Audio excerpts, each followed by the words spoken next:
Hello and welcome back. My name is Corey and you're my rubber ducks for the evening. And this is the series of episodes in which we are creating Tang. That is a custom programming language from scratch. This is 100% live coding in a terminal window, C++, modernish C++, where appropriate, and using tools like Flex, Bison, and of course ICU for our Unicode string handling.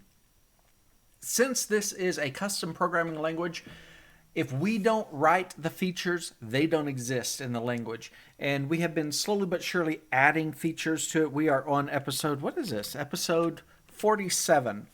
And we are going to be dealing with strings and, well, I say collections, meaning strings and, what's the word? Arrays. And we want to revisit the idea of an index. Oh, we haven't even implemented an index yet, a string index. And so we might get that in today. And then slicing. I want to do both of those. But seeing as how I just remembered we don't have string indexing yet, we may have to tackle that first. But also, I wanted to add in negative indexing. And so, there's a couple things. I like the way that Python does their indexing. And I'll tell you what. Oh, well, before I do that, I'll say my standard stuff. This is 100% live coding. This is not pre-planned in like, I haven't written this ahead of time and it's off to the side. If you saw my other screen, it would seem like my OBS window and stuff like that. Yeah, this is 100% from scratch. You're going to see me making syntax errors and all that other stuff. Bugs, oh yes, we have to solve those. But the point is to show you the process. What does real programming look like for somebody who is a normal person? And I consider myself normal. At least that's what I tell myself. So, all right. We also normally say, Corey, that just got weird really fast. That's okay. The git log, the last commit is episode 46's commit.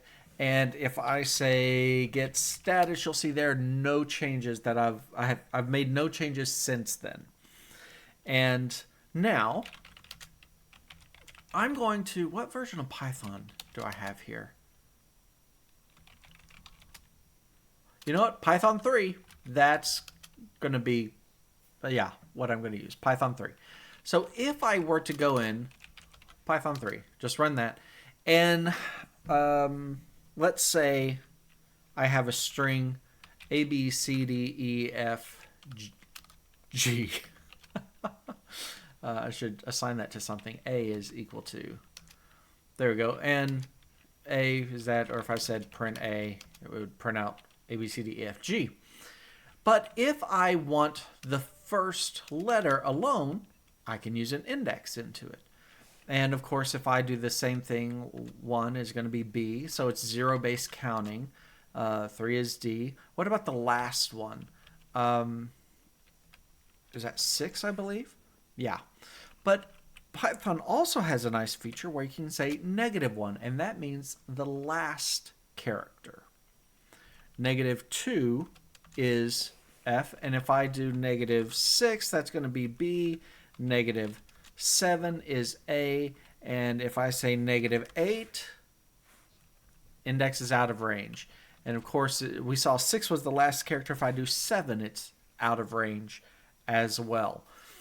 So I like the idea of being able to use negative numbers for indexing.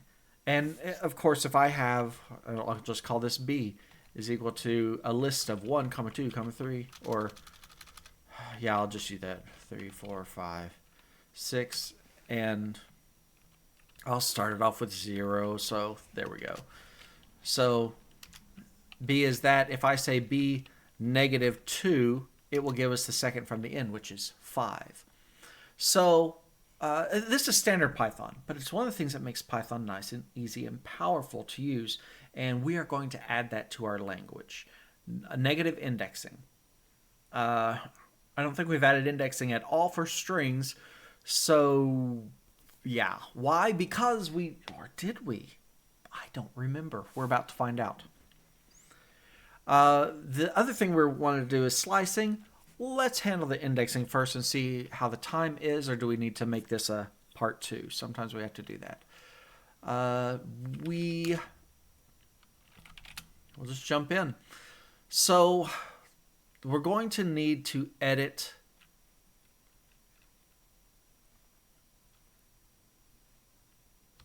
our source for our computed expression array. And before we do that, let's also do test.cpp. Okay, so we've got both of these. Why? Because, well, for the array one, array index, that's fine. And since I'm here, I think I'm going to do this. Oh, this is going to be ugly. I'll do it.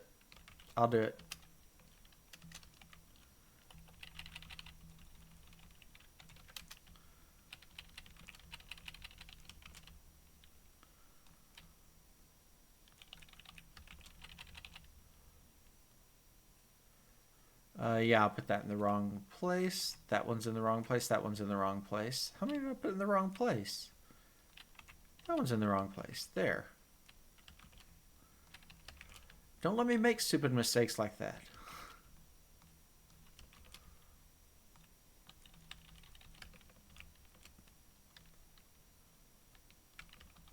There. And now, will this move it all in? Okay. I didn't think that it would. So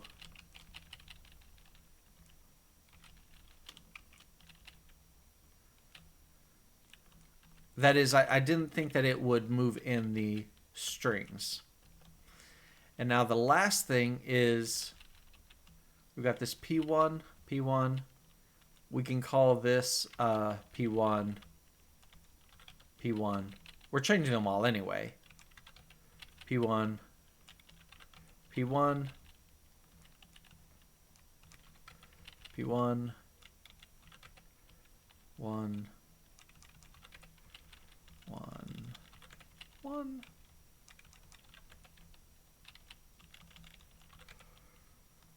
There we go. Now, this one should no longer be indexed out of range. And in fact, I'm copying it and I'm going to do a -1. And this should be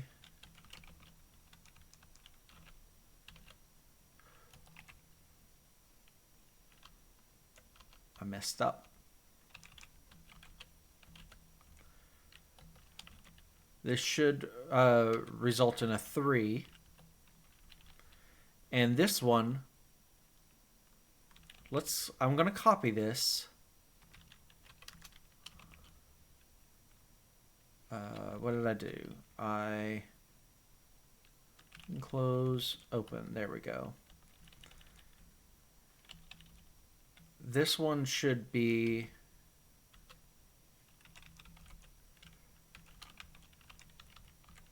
a 1. And then this one I'm going to change to a -4. And that should be out of range. Okay, so -1 should give us 3, the last one. -3 should give us 1, because -1 would be 3, -2 would 2, -3 is 1. -4 should be past it, should be out of range.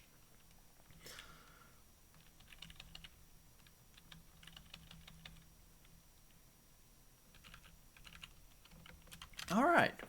This is not going to work. That is, our tests are going to fail. They're not. It shouldn't give us an error, but make clean, make test watch. I'm going to start. Okay, so why? Because we haven't changed our code to handle negative indices. I'll let somebody else fight that fight as to which word is correct. I tried to Google it and got inconclusive answers. So I'll probably use them interchangeably without thought. In other words, it doesn't matter. But we don't support the negative numbers yet for the index, and so go ahead. Yep, there we go.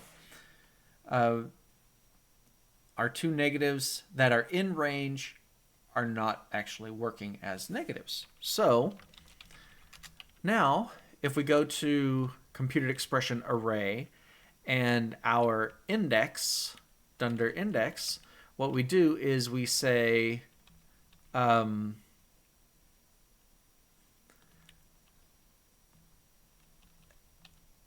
index or out of range. Okay.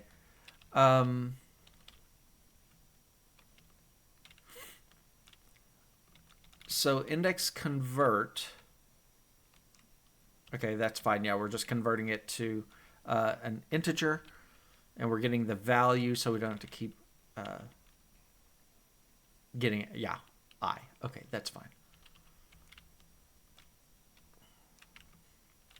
If it's greater than 0 and I is less than size, then just do content sub I. Okay, we're going to expand this. So if it is greater than 0,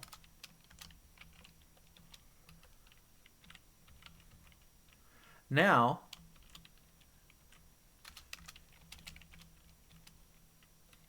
we're going to say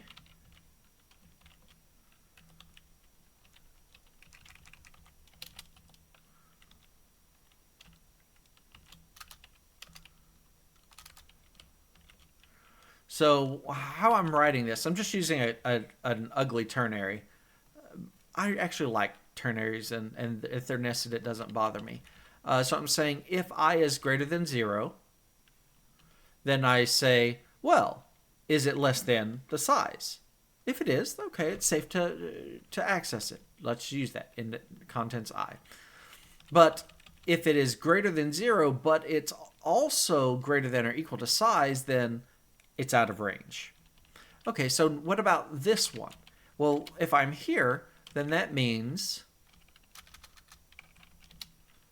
I is less than 0.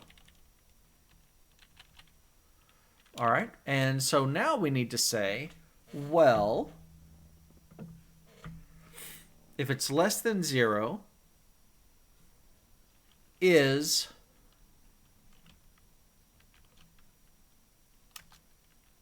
I negative I, because it's greater than, less than or equal to integer t this contents dot size. Okay, so why negative I? Because it's less than 0.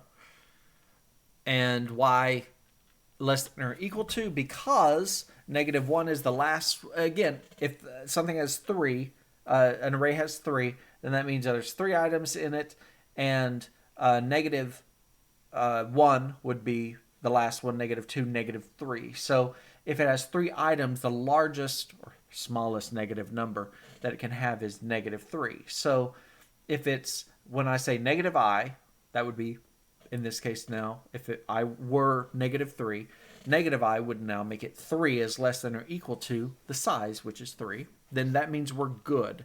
If so, then we return this arrow, contents sub, and it should be this arrow contents dot size minus plus, because I is negative, plus I.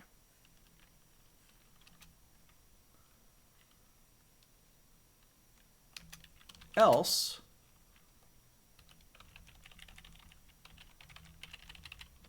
it's out of range.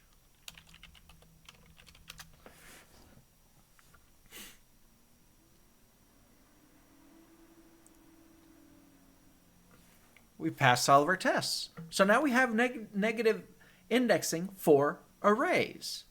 Okay, that's good enough, or that's good. Now what about for...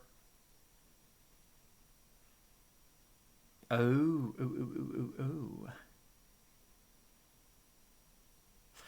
What about for the assign index?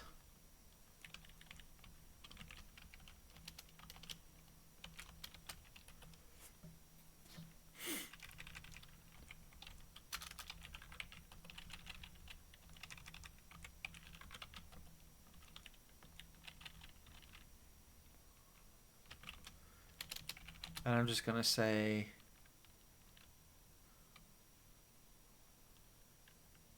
No, I don't need to add anything there, I don't think.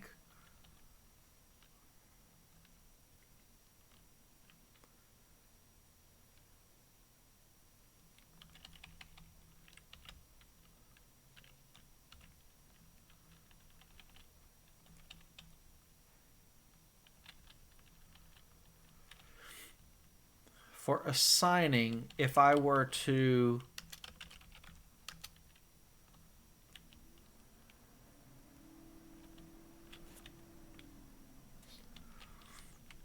I should be able to do the same thing. That's what I'm getting at.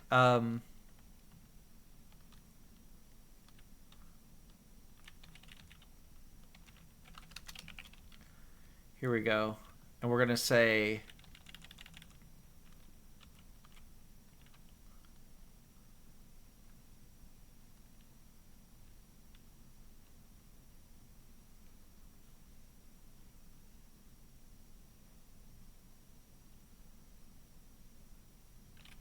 Let's do this as -1, and it should be 1, 2, 3, 1, 2, foo. And do the same thing with negative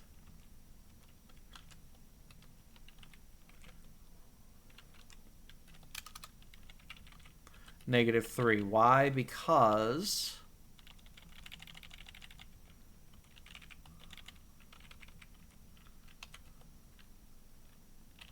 I want to make sure that, yeah, it's handling the extremes. These will fail. Should fail. Good.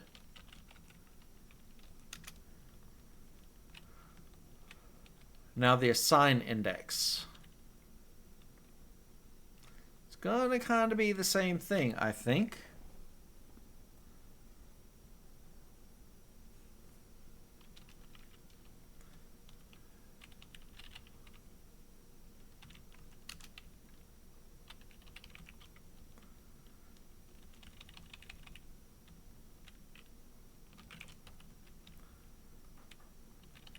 This contents of I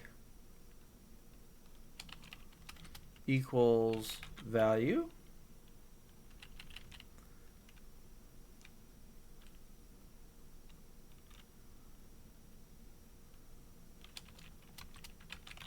equals value, and now will that work?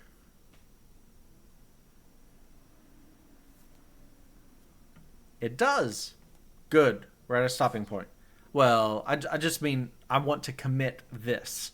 So accessing by negative index values works for arrays, and assigning using a negative index value works for arrays. All right. So get status, get diff.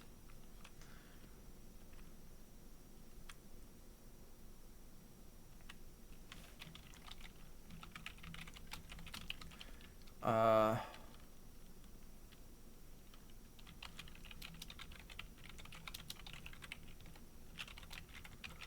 array access and assignment. All right. Let's do this again, shall we? This time, I'm still opening source computed expression array.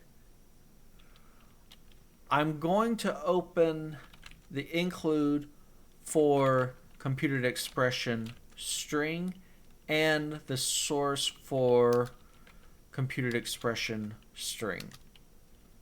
The reason is I don't think I have a dunder index here. I don't. And so include computed expression array is what I wanted, just so I could remember where to put, well, it's after make copy.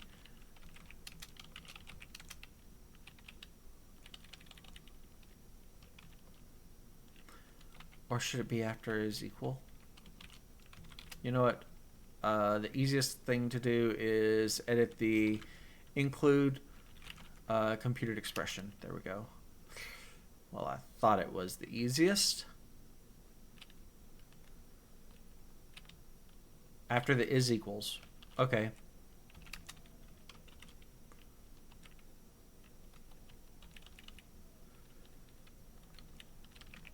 There we go. Garbage collected index. There we go. So now we've got the index, and we need to grab the index from computed expression array. And now in the string is equal, and here is the index.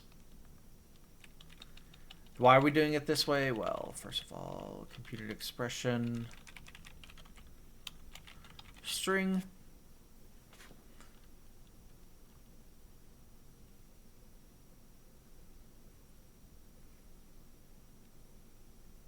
I'm sorry, my brain just stopped working, but it was because I stopped to think.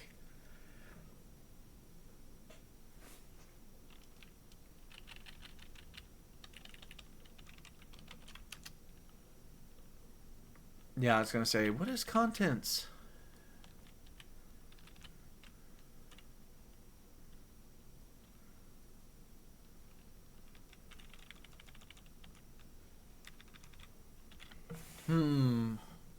I don't like...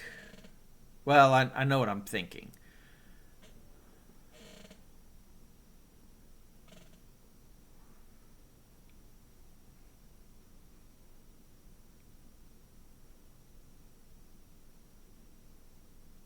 I'm going to make this inefficient, and then we'll worry about the efficiency later.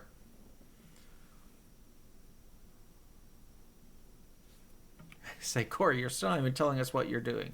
I know. We'll get there. The problem is what are we doing with strings? We've got declaring strings, and we're just using these regular strings. What are we doing for index? Array index, I want a string index. So let's yank 7, put that there. There we go. And this is going to be called string index.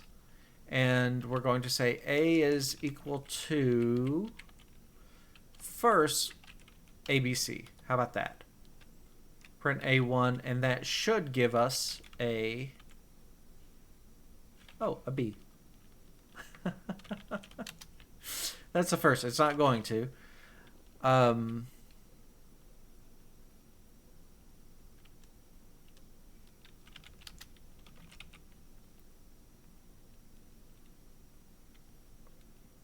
B4. All right. So this source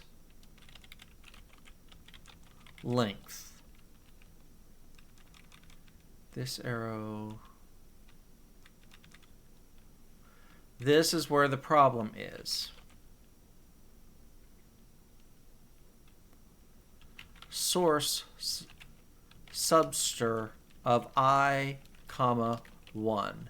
That's what it should be. So this is using our substring, our grapheme-based substring. And otherwise out of range. Okay, that's fine. Let's do it again here. Source length, and it'll be this arrow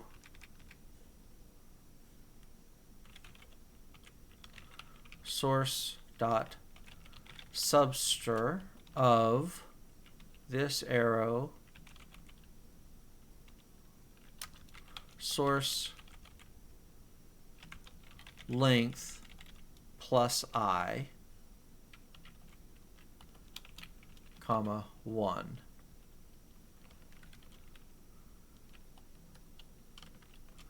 This should be very inefficient.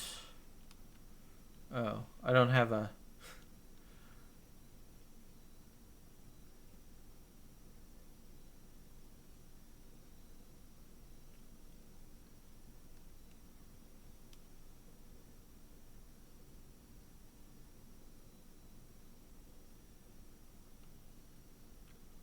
What do I call it in computed expression string? Oh, val. I would know that if, do I use source anywhere else? Nope, I don't. Okay, so %s src val. There.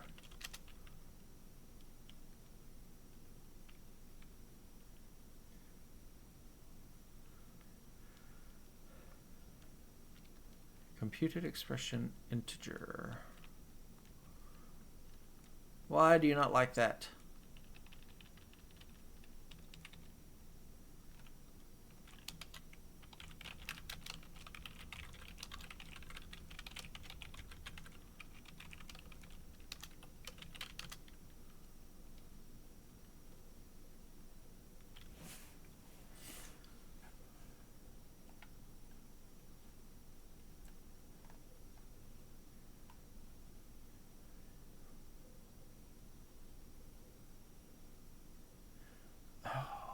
Okay. This has been hanging over our heads, and I don't like it. So, what has been hanging over our heads, Corey? I'm glad you asked. For the moment, you know what? I'm not going to change it in this. I'll change it in a moment. Include computed expression integer.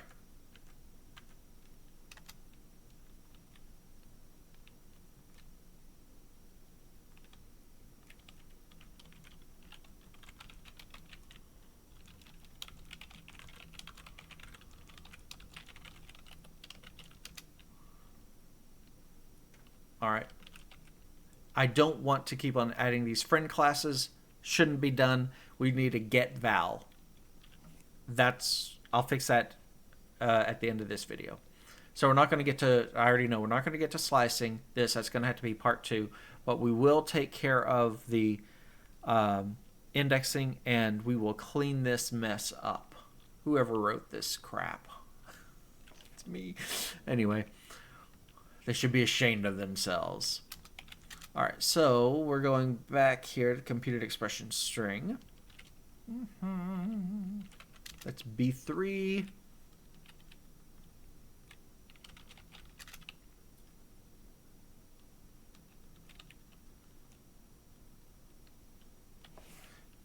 Is this the first one?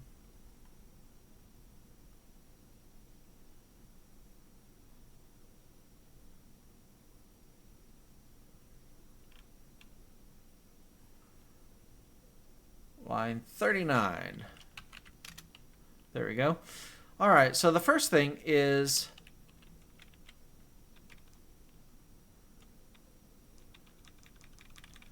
val substr. Well, that should be computed expression. Is that not marked constant?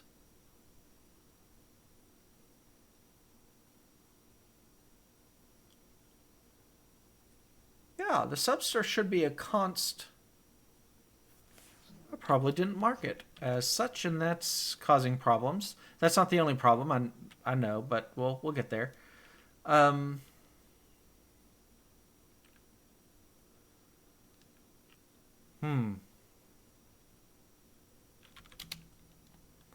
We're going to need to do the include for the Unicode string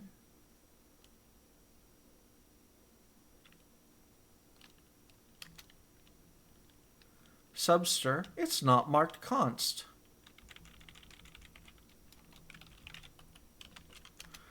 And now we need to edit the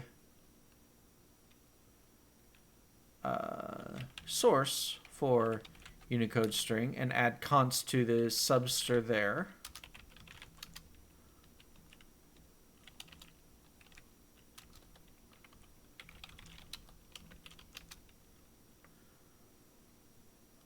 All right, now it's saying, well, I can't do the substr. Don't worry, we're getting there.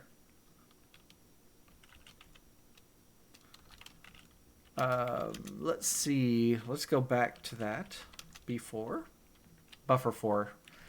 So it's telling us that we're not returning the same types, and that is because this needs to be a garbage collected make computed expression string passing in that.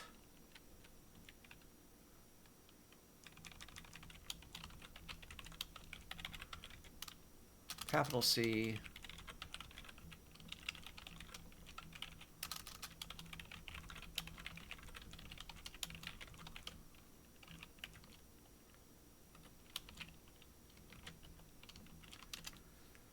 See if it likes that better.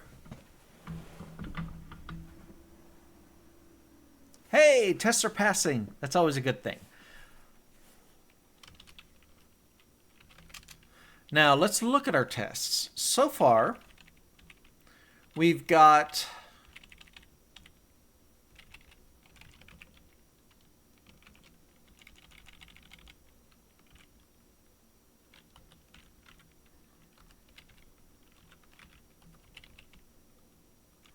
and this should print out CBA. That's fine. And if I do -3, -2, and -1, then it should be another CBA.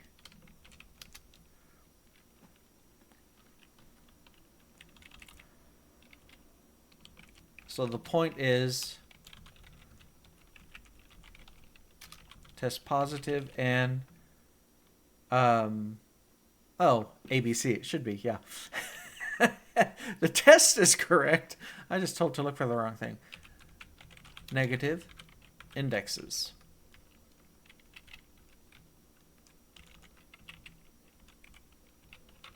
ABC.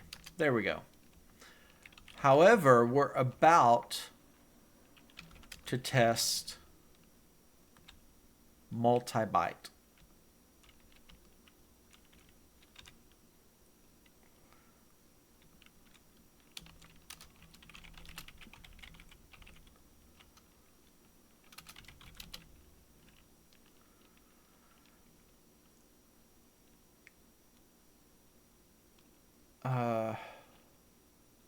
Not multi-byte. Multi-codepoint content. That's fine. How do we get this? We need to edit our test Unicode string because we're going to steal this right here. Wait, nope. I can just do yi. There we go. And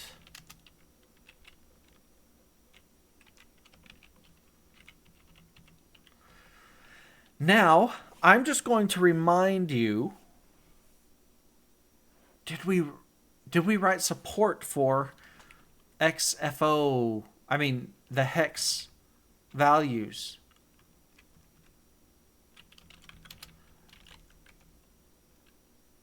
Let's look at our scanner.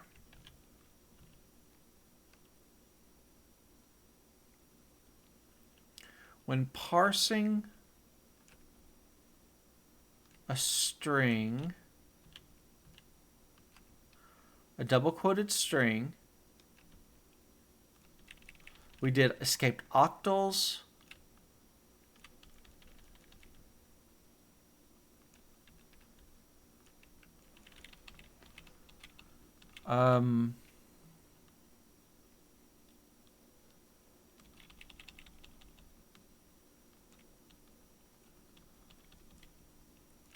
escape octals. We didn't do hex. Well, huh.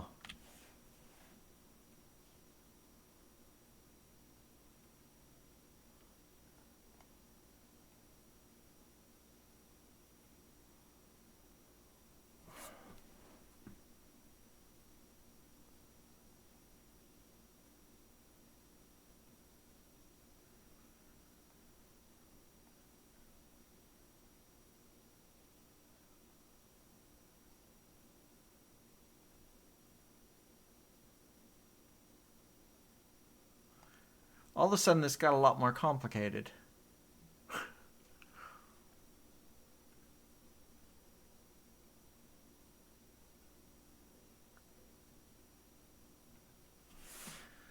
And I didn't do it in any of my previous stuff. I was doing a quick look to say, hey, did I do anything like this?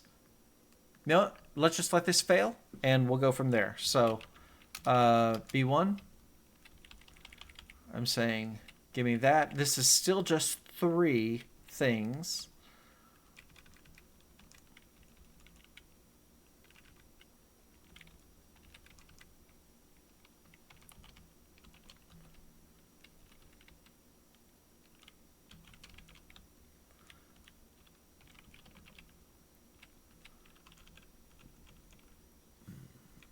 The first one,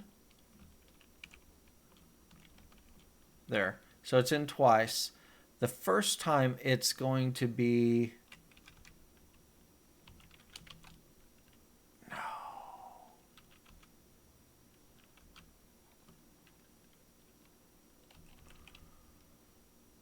Sorry. I need a $sign there. And then this should be a period, and then the Scottish flag, and then a $sign, and then a $sign, Scottish flag, period. Okay.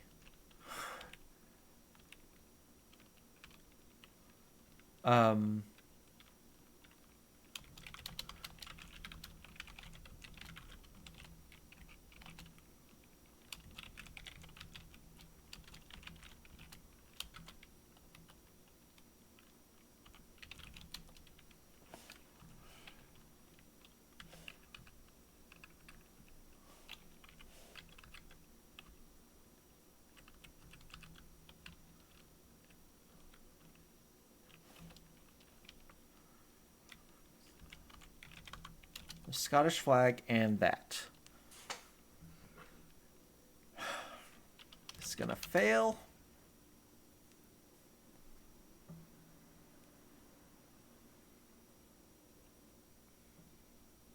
Yeah, it didn't know what to do.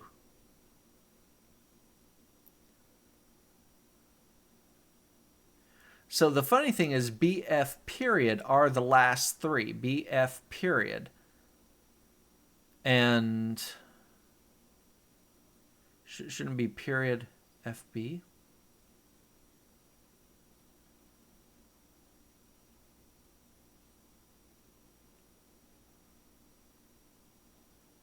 Oh, -3, which is -1, -2, BF period. Yeah, BF period. And the first one is 210, and it's interpreting that as so 2. The way I wrote this is that if it's a slash and it doesn't understand what's past it, then just take it as an X. So it's reading as $X capital F, and it's printing it out as $FX$, and that's what we have there. So this is working correctly. The positive and negative indexing is, but we're not interpreting this as a code point. That's the problem. Why are we not interpreting it as a code point? Because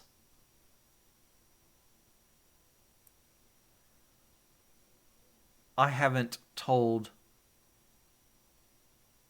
my language how to represent that or how to interpret it as a code point. So let's do that, shall we? And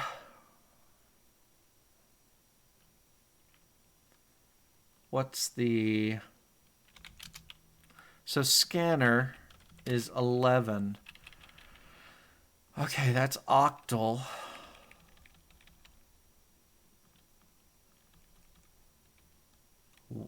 Between 1 and 3, values 0 through 7.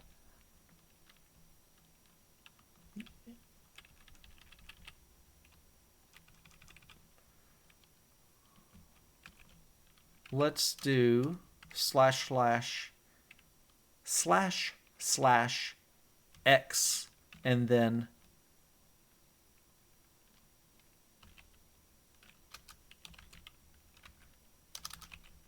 A-F, capital A-F, or 0-9.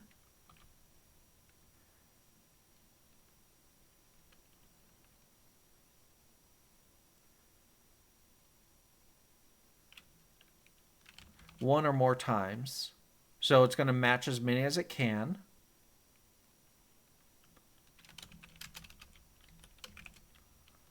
And this is going to be match a hexadecimal number. And this is only in a double quoted string. So we're going to say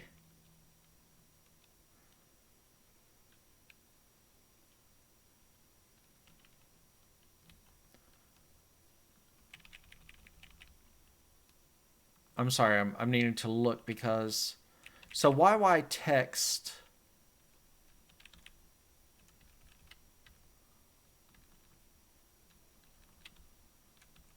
is the text, but what tells us the length? It's YY something, and I don't remember what that is.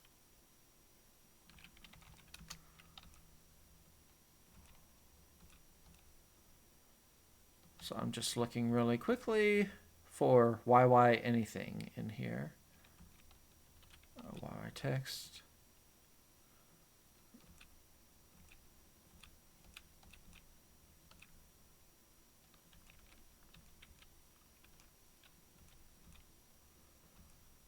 YY terminate.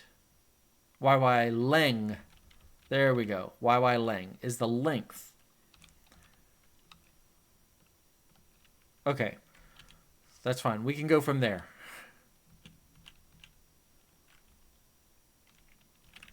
So we're going to say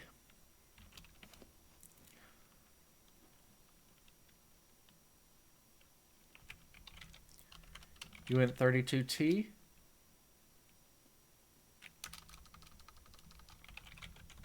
integer t. Have I used that before?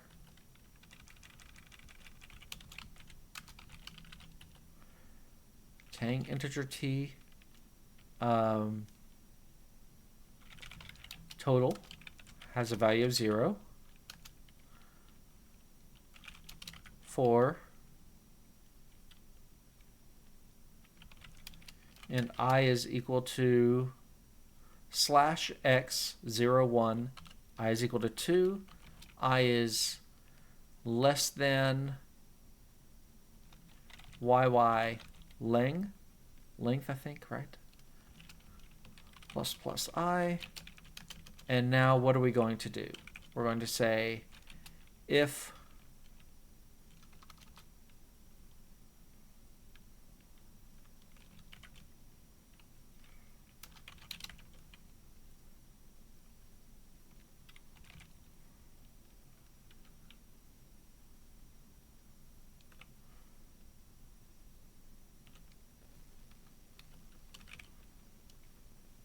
this is hexadecimal, we will say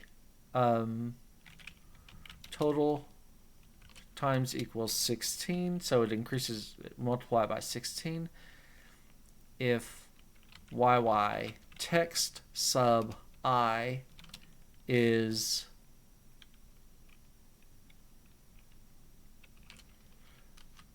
greater than or equal to A, and yy text sub I is less than or equal to F, then it's lowercase, and we'll just say total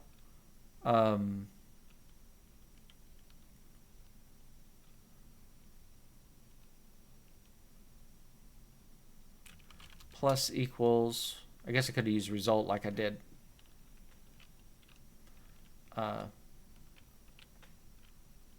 in the preceding one, but oh well. Yy text sub I minus lowercase a.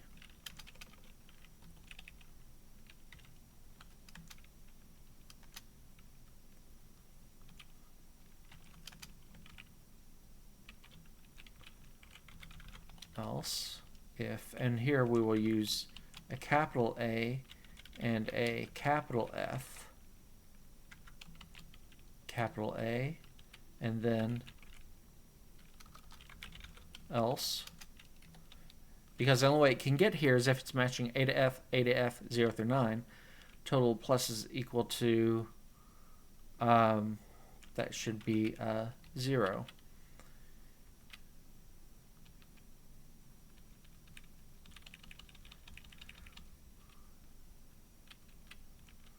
Now, instead of times equals 16, we could do shift left equals 4. We did that up above. That works. Let's see if this works. I'm actually genuinely curious. I didn't even think about this.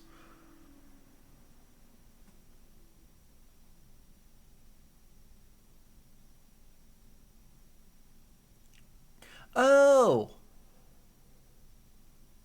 Yeah. After I've done that, now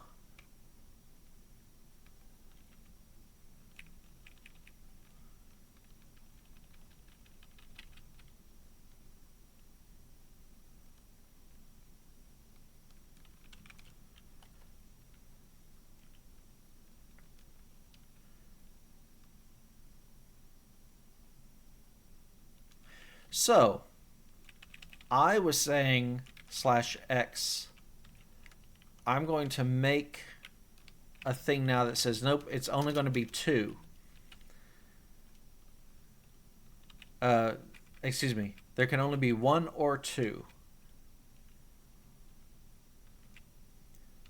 In fact, there's another way. We could say, no, that's the easiest way. 1, 2.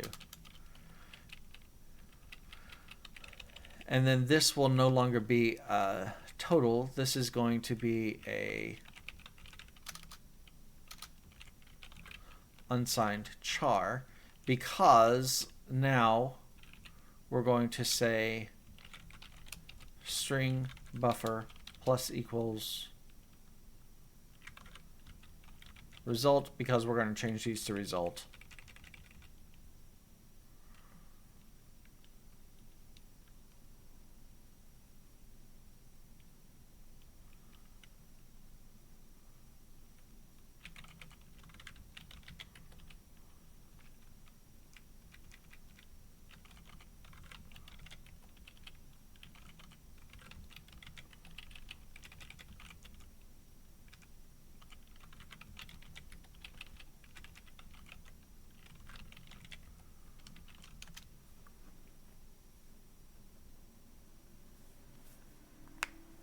And the reason we did it that way is because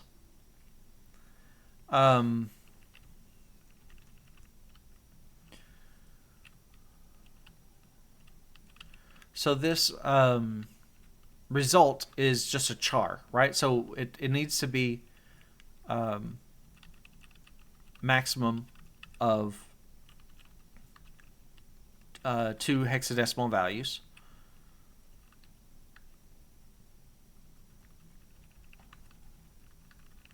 All right, so let's see what has failed.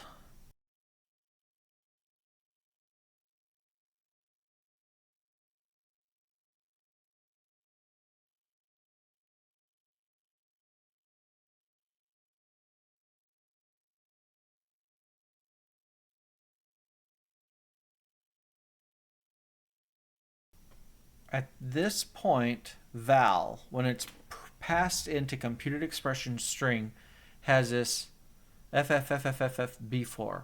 So at this point, it's not correct. So what caused... Oh no.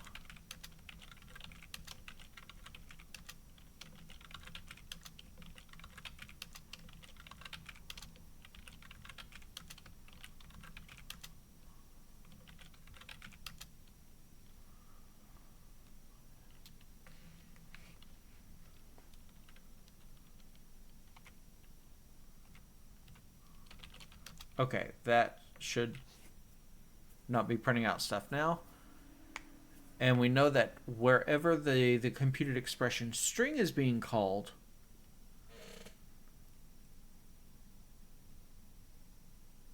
it's not getting past the right value. So what calls computed expression string?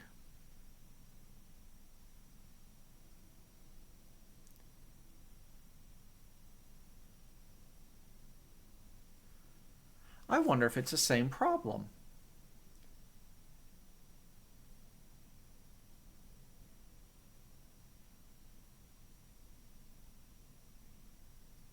What I'm thinking of is, I know you're saying same problem, and Corey, it's taken what? I don't know how long. Has this been an hour? But here's the problem. It's the issue of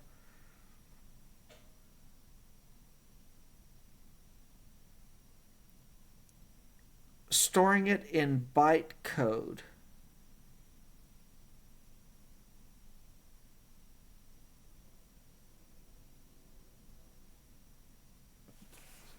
Yeah. So if I were to say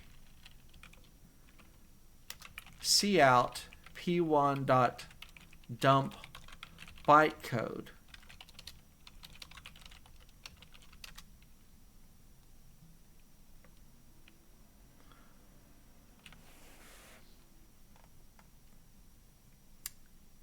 it's not being encoded and decoded correctly. That's got to be the problem. It's got to be.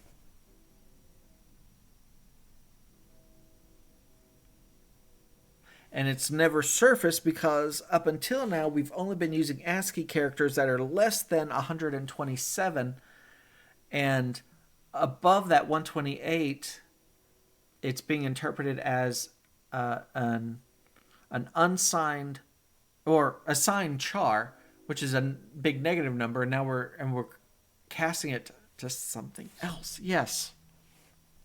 So where is this? This is going to be our source program. Is it execute? Well, it's going to be once in the compile and then once in the execute. So let's do our AST node string.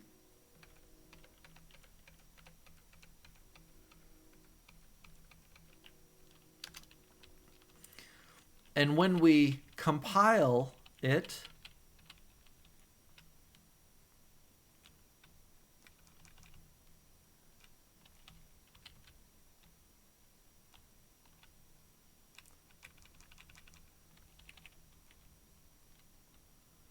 Compile literal. Okay.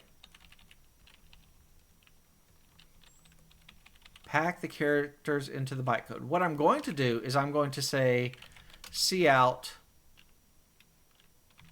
this val.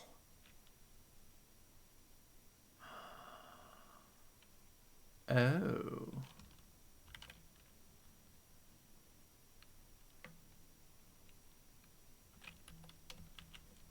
I mean, what I just thought about was, you know what, I still want to see this.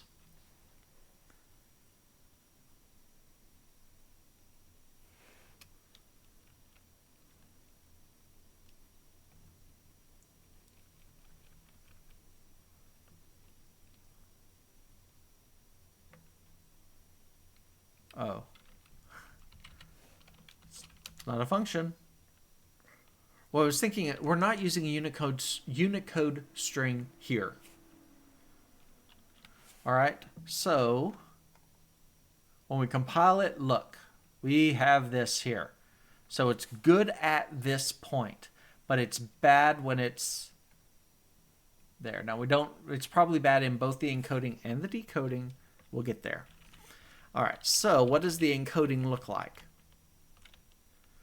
I up to val length, and this is what I was thinking. Oh, maybe this is not a Unicode string, so we don't have to use the byte length. This is just a string, and we can use length here. Temp is a U integer t. That's fine. But this val I, it needs to be cast as a uint 8t first.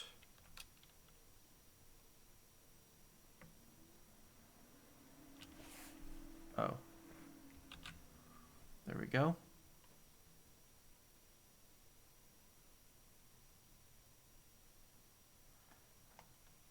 I'm just going to stop here.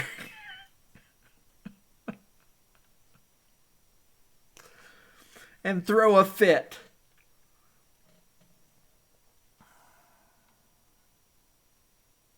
That's all it was. So, in case you missed it,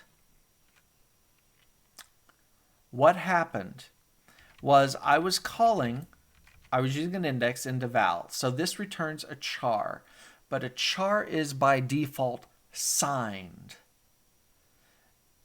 And so for the values greater than 127, which F0 is greater than 127, 9F is, 8F is, but, well, evidently B4 isn't, or something.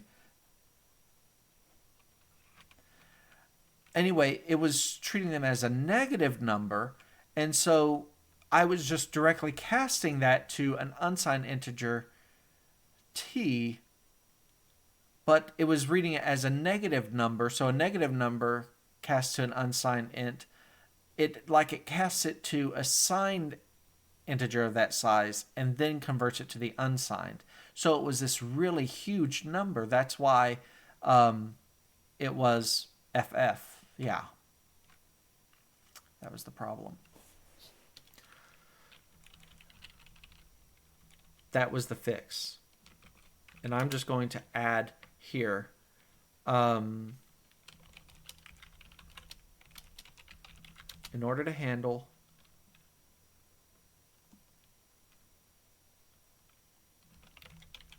UTF-8 encodings, as well as ASCII values larger than 127, we must cast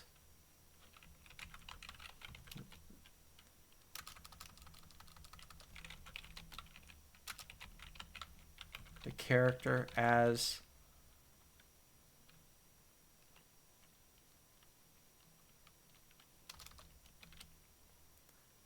uint 8t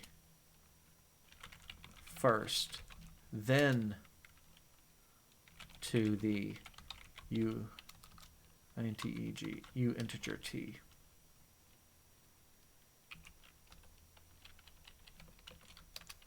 All right, I still want to look at the source program execute for string, because what it's doing is it's saying number of bytes, blah, blah, blah. What we're doing for each one is we're getting that shifted left 8.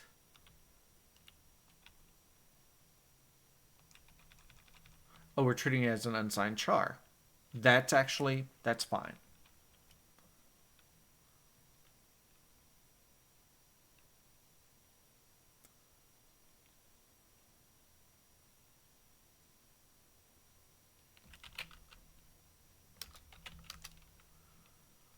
All right. Let's clean this up, shall we? So we expected, when we executed it, for it to be, what did we originally have here? A $, and then a period. This should pass. It does.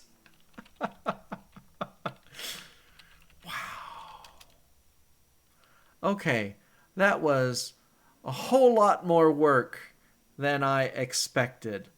My deepest apologies. Let's clean this up. And I'm sorry, all that I got is the indexing. I didn't even get array indexing, but this had to be solved. Otherwise, our multi-byte stuff, I mean, just wouldn't work.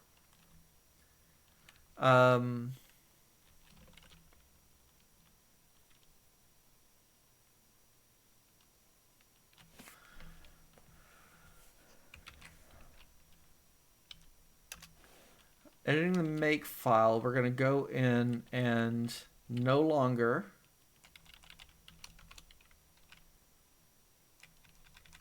only perform one.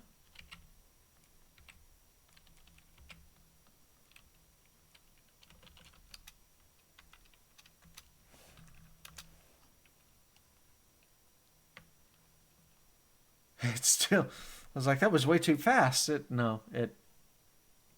performed all the tests. All right, so I'm going to start going through and closing up stuff. So B1, we're going to add a few more tests.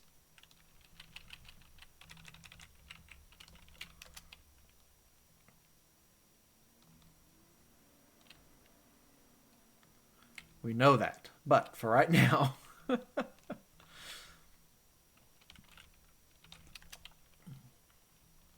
this is our computed expression array index. Oh wait, did we get the, yeah, we got the negative for the array. Okay.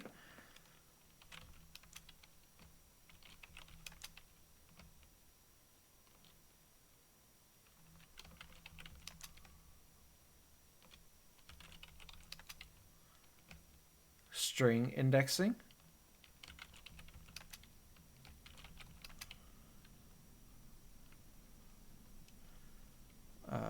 This is the array index. Okay, that's fine. This is where we were looking in computed expression integer.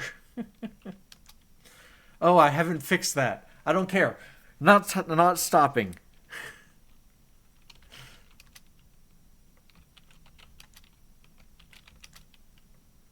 Okay, we're almost. Don't need this. Which means we also can remove IOStream and IOManip. Everything should compile still. It does. This is, oh, we're going to need this. Just for this one little line.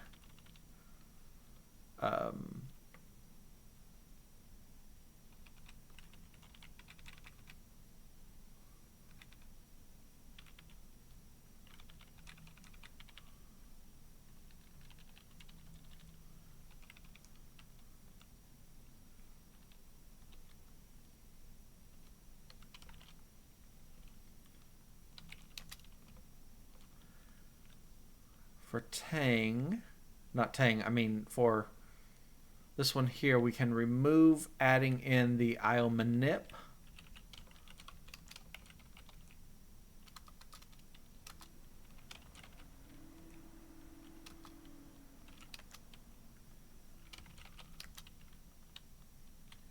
And this is the compile literal. I added the note to go along with it. That's fine. And now we're back to just our tests. Okay. So what other tests do we want? Let's test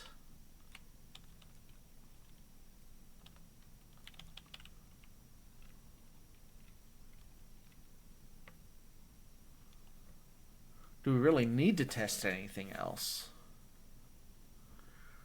So this is string indexing.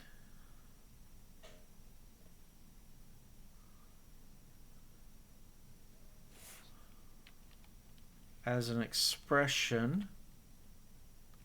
We had array indexing for it out of bounds, right? Well, we want the same thing, index out of range. We want to test for that. That's actually not that hard to do here. We can put one of them right here.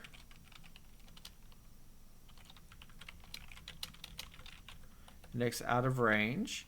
And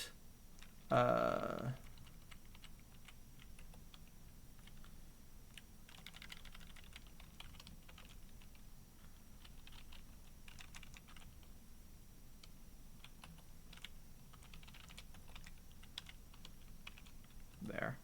So -4 should be out of range. So should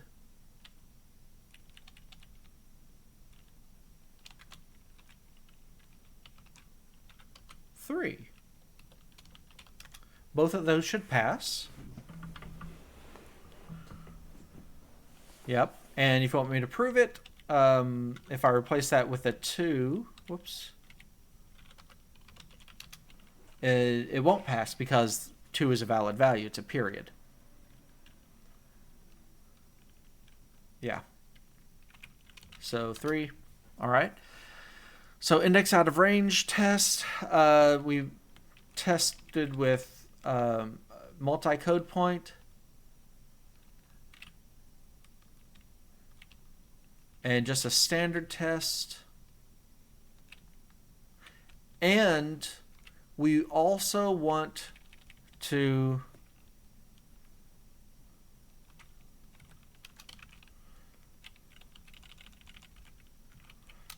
test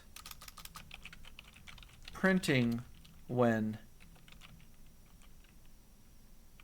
index out of range. Okay, so in this case, it's going to be p1.execute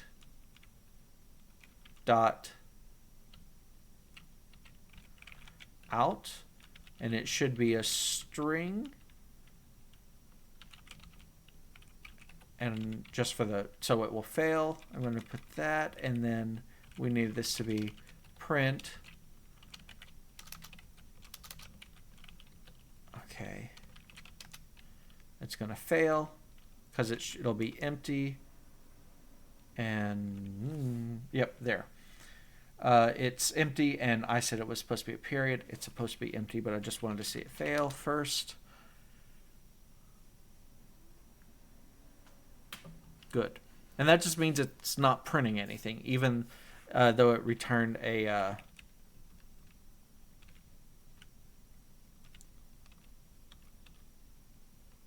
an error.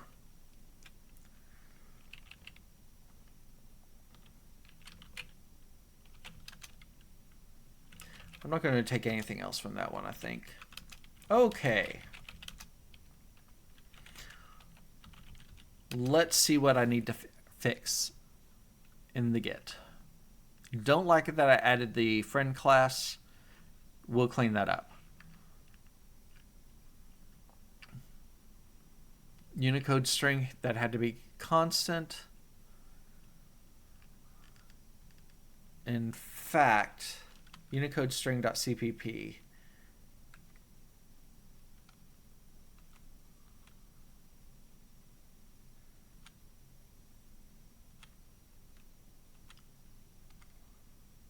Where is that? Oh, there it is. Yeah. So there's a couple things. If I add the flex, that is just the hex. So commit -m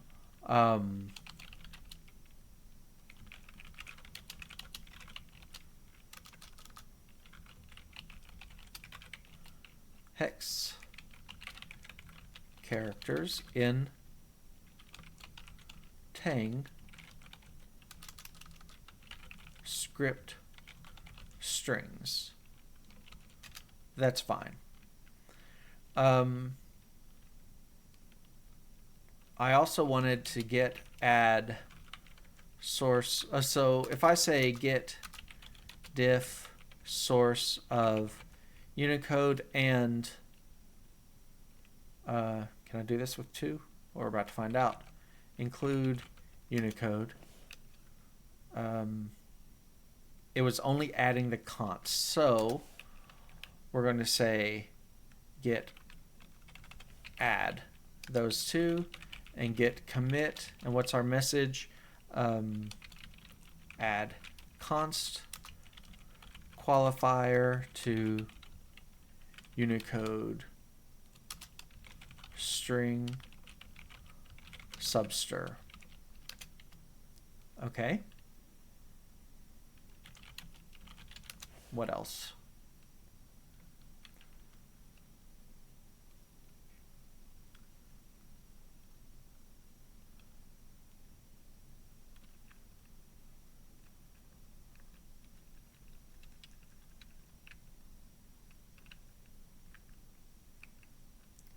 That's a computed expression string, but AST node string. We fixed. So get add source AST node string, and this is our message here is that we fix encoding of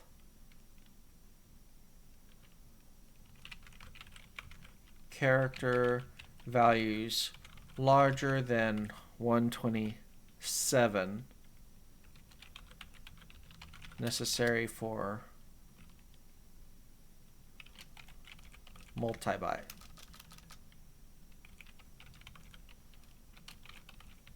Unicode.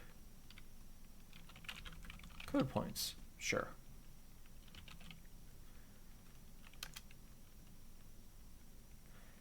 And last,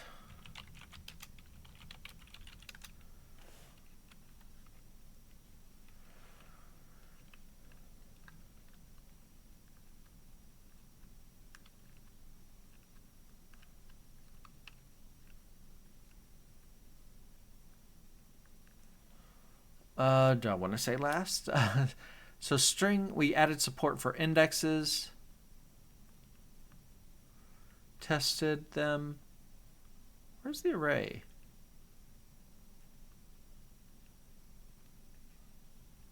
Oh, I already did that.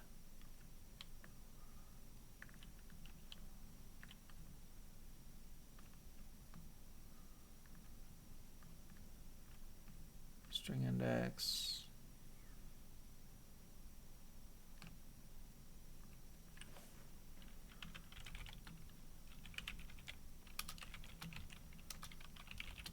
And this is going to be add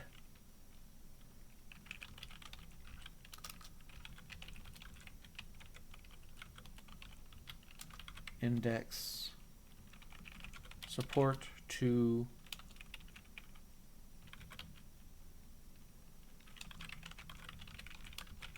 computed expression string. That is everything.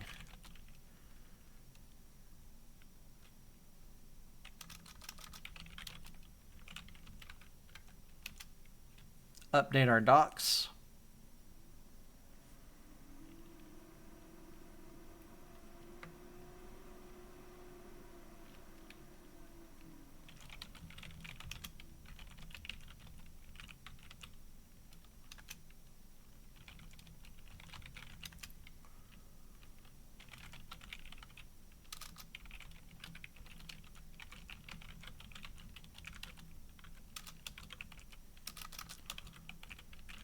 Episode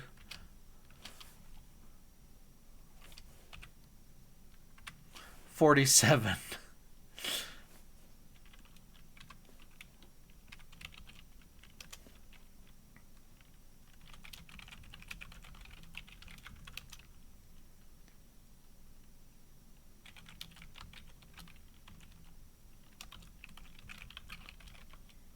(047-M) episode.047.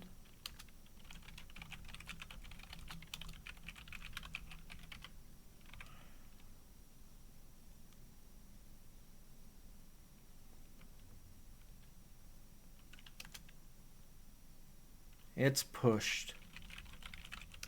Where are we? 5661 on lines of code. Okay. And usually, I always forget to do this,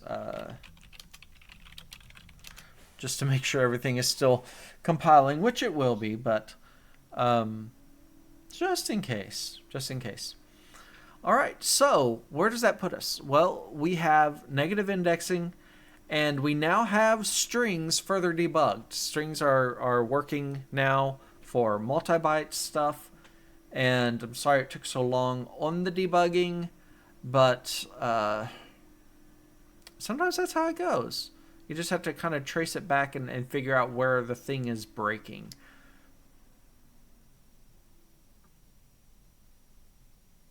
And all of our tests are passing, so we're in good shape. All right. Well, as we come to an end to this episode, again, thanks for sticking around. And again, hope it was useful to someone out there. So thanks. Have a great day. Bye.